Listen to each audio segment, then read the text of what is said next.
साबूदाना पराठा और ये व्रत की चटनी झटपट से बन जाता है। व्रत में आप बना के खा सकते हैं। अगर आप साबूदाना लवर है तो इसे कभी भी बना के खाइए, बहुत ही हेल्दी और टेस्टी है। इसे आप प्लेन दही के साथ भी खा सकते हैं, बहुत ही चटपटा लगता है। तो रेसिपी स्टार्ट करने से पहले मेरे चैनल को लाइक शेयर एंड सब्सक्राइब भी जरूर कर लें। रेसिपी बहुत ही टेस्टी है। तो चलिए करते हैं बनाना स्टार्ट। तो सबसे पहले मैंने हाफ कप साबूदाने को एक पैन में डाल करके ड्राई रोस्ट कर लिया। इसे मैंने ड्राई रोस्ट किया है लगभग 5 मिनट तक। बहुत ही हल्का ड्राई रोस्ट करना है फ्रेंड्स। देखिए बिल्कुल इसी तरीके से जब 5 मिनट हो जाए तो ये है डन। अब इसे इसी तरीके से कुछ देर के लिए रख देंगे। जब ये ठंडा हो जाएगा तो इसे ग्राइंड कर लेंगे। और मुझे फ्रेंड्स रेसिपी दिखानी थी तो मैंने झटपट से, जैसे ही थोड़ा सा हल्का ठंडा हुआ और मैंने इसे झटपट से ग्राइंड कर लिया है। तो देखिए इस तरीके से बारीक पाउडर ये बन जाता है। इसे मैंने एक बड़े से बोल में ट्रांसफ़र कर लिया है और थोड़ा सा पाउडर जो है साबूदाने का रख लिया है। इसका यूज़ मैं लास्ट में बताऊंगी कि मैं कैसे करूँगी। नेक्स्ट इसमें मैं ऐड करूँगी 3 छोटे छोटे आलू। इसे मैंने उबाल करके ठंडा कर लिया था। अब इसे मैश करके इसमें हम डाल देंगे। इसे हम मसल के डालेंगे। और नेक्स्ट हम कुछ डालेंगे इंग्रेडिएंट्स जिसे हम व्रत में खाते हैं। तो ब्लैक पेपर कुटी हुई 1/4 टीस्पून, जीरा 1/4 टीस्पून, सेंधा नमक, स्वाद अनुसार जिंजर, 2 फाइन चॉप किए हुए हरी मिर्ची और लास्ट में खूब सारा हरा धनिया। अब इन सबको हम अच्छे से मसल के मिलाएंगे। पर ये बहुत अच्छे से नहीं मिलेगा, ये थोड़ा ड्राई हो जाएगा। तो अब हम इसमें थोड़ा थोड़ा पानी डाल करके इसे मिला लेंगे फ्रेंड्स। तो बिल्कुल जैसा डो हम तैयार करते हैं रोटी के लिए, उसी तरीके से इसमें थोड़ा थोड़ा पानी डालते हुए इसे मसलते हुए अच्छे से हम मिला लेंगे। इसमें लगभग मैंने 1 कप जितना पानी ऐड किया है। थोड़ा थोड़ा मिलाते हुए, एक साथ सारा पानी नहीं डालना है, थोड़ा थोड़ा डालिएगा। जैसे ही लगे कि ये रोटी वाली कंसिस्टेंसी में आ चुकी है, यानी कि डो जैसा तैयार हो गया है, तो उससे ज़्यादा पानी आप बिल्कुल भी नहीं डालिएगा, गीला ज़्यादा नहीं करिएगा। अब इसे हम इसी तरीके से ढक करके लगभग आधे घंटे के लिए रख देंगे।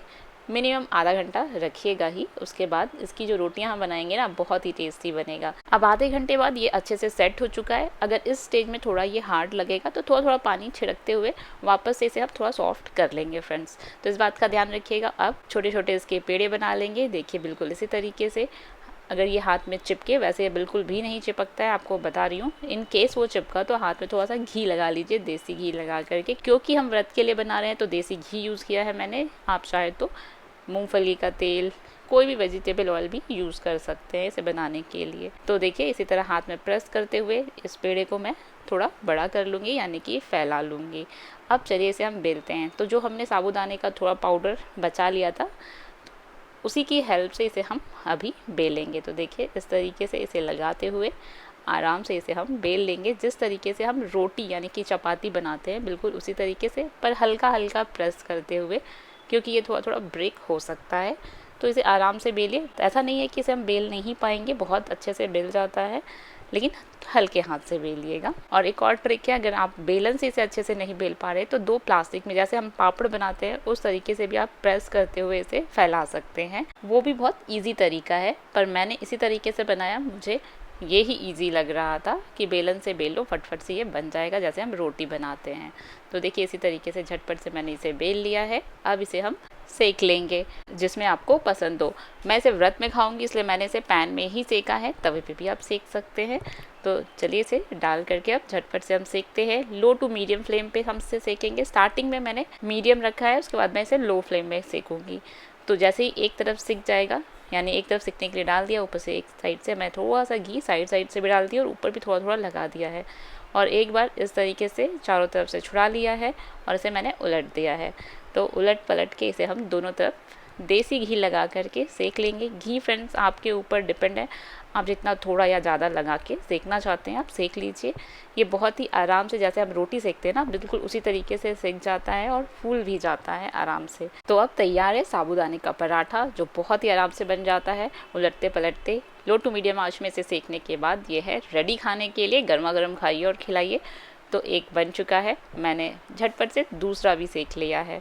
अब चलिए इसे सर्व करते हैं व्रत वाली हरी चटनी के साथ, जो एकदम गाढ़ी सी टेस्टी लगती है। तो उसके लिए लिया है खूब सारा हरा धनिया, 1/2 इंच अदरक, तीखा जितना आपको पसंद है। मैंने 3 हरी मिर्ची डाली है।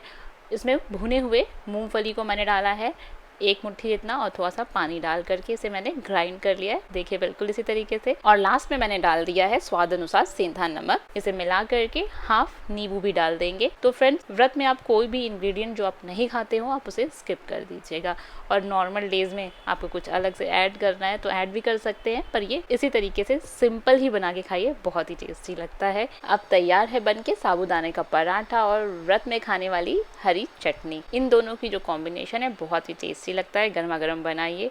और एक बात तो बताना भूल गई मैं, ये दही के साथ भी बहुत टेस्टी लगता है। तो अगर चटनी बनाने का मन नहीं है, धनिया फ्रेश नहीं मिल रहा है, तो कोई बात नहीं, दही के साथ खा लीजिए।